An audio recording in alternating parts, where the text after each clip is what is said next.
को देव उठनी एकादशी की हार्दिक शुभकामनाएं। आइए मिलकर सुनते हैं देव उठनी एकादशी की व्रत कथा।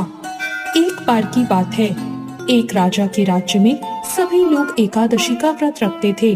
प्रजा, नौकर चाकर से लेकर पशुओं तक को एकादशी के दिन अन्न नहीं दिया जाता था। एक दिन दूसरे राज्य का एक व्यक्ति राजा के पास आकर बोला, महाराज, कृपा करके मुझे नौकरी पर रख लें। तब राजा ने उसके सामने एक शर्त रखी, ठीक है, मैं तुम्हें नौकरी पर रख लूंगा, लेकिन रोज तो तुम्हें खाने को सब कुछ मिलेगा, पर एकादशी के दिन तुम्हें अन्न नहीं मिलेगा। उस व्यक्ति ने उस समय तो हाँ कर ली, पर एकादशी के दिन जब उसके सामने फलाहार दिया गया तो वो राजा के सामने जाकर गिड़गिड़ाने लगा। वो बोला, महाराज, इससे मेरा पेट नहीं भरेगा, मैं तो भूखा ही मर जाऊंगा, मुझे अन्न ही दे दो। राजा ने उसे शर्त याद दिलाई, पर वो अन्न छोड़ने को राजी नहीं हुआ। तब राजा ने उसे आटा, दाल, सब्जी आदि दे दिया। अब वो रोज की तरह नदी पर पहुंचा और स्नान करके भोजन पकाने लगा। जब भोजन बन गया तो वो भगवान को बुलाने लगा और बोला, आओ भगवान, भोजन तैयार है। उसके बुलाने पर पीतांबर धारण किए हुए भगवान चतुर्भुज रूप में आ पहुँचे और प्रेम पूर्वक उसके साथ भोजन करने लगे। भोजन आदि करके भगवान अंतर ध्यान हो गए और वो भी अपने काम पर चला गया। 15 दिन बाद जब अगली एकादशी आई तो वो राजा से कहने लगा, महाराज, मुझे दुगना सामान दीजिए, मैं तो भूखा ही रह गया।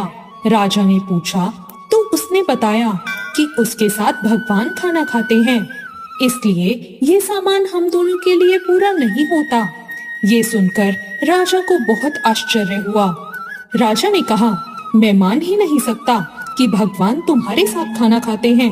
मैं तो इतना व्रत करता हूँ, पूजा करता हूँ, लेकिन भगवान ने मुझे कभी दर्शन नहीं दिए। राजा की बात सुनकर उसने कहा, महाराज, यदि आपको विश्वास ना हो तो मेरे साथ चलकर देख लो।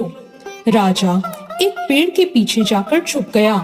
उस व्यक्ति ने भोजन बनाया और भगवान को शाम तक पुकारता रहा, लेकिन भगवान नहीं आए। अंत में उसने कहा, हे भगवान, यदि आप नहीं आए तो मैं नदी में कूदकर अपने प्राण त्याग दूंगा। लेकिन भगवान तब भी नहीं आए। अब वो प्राण त्यागने के उद्देश्य से नदी की तरफ बढ़ने लगा। प्राण त्यागने का उसका दृढ़ निश्चय देखकर भगवान शीघ्र ही प्रकट हो गए और उसे ऐसा करने से रोक लिया और उसके साथ बैठकर भोजन करने लगे। और भोजन के बाद वो उसे अपने विमान में बिठाकर अपने धाम ले गए। ये देखकर राजा ने सोचा कि व्रत उपवास से तब तक कोई फायदा नहीं होता जब तक हमारा मन शुद्ध न हो। इससे राजा को ज्ञान मिला। वो भी मन से व्रत उपवास करने लगा और अंत में स्वर्ग को प्राप्त हुआ। देव उठनी एकादशी को प्रबोधिनी एकादशी के नाम से भी जाना जाता है। ये हिंदू त्योहार भगवान विष्णु के 4 महीने की निद्रा से जागने के उपलक्ष्य में मनाया जाता है। इस दिन भगवान विष्णु की 4 महीने की निद्रा की अवधि समाप्त होती है। देव उठनी एकादशी पर भक्त को पूर्ण या आंशिक रूप से उपवास करना चाहिए।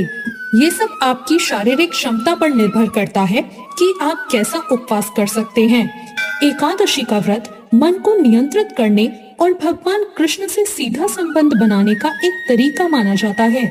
इस दिन श्री हरे कृष्णाय महामंत्र या भगवान विष्णु से संबंधित और प्रार्थनाओं जैसे विष्णु सहस्त्र नाम का बहुत अधिक जाप करने से आध्यात्मिक पुण्य की प्राप्ति होती है। देव उठनी एकादशी पर किए गए दान पुण्य बहुत ही अच्छे फल देते हैं। इस दिन लोगों को भोजन, वस्त्र या धन का दान जरूर करना चाहिए। तो ये थी देव उठनी एकादशी की व्रत कथा। आपको आज की ये कथा कैसी लगी कमेंट करके जरूर बताएं। साथ ही मेरे चैनल भक्ति ज्ञान को सब्सक्राइब करना ना भूलें। धन्यवाद। दोस्तों, आप सभी को इस वीडियो के माध्यम से देव उठनी एकादशी का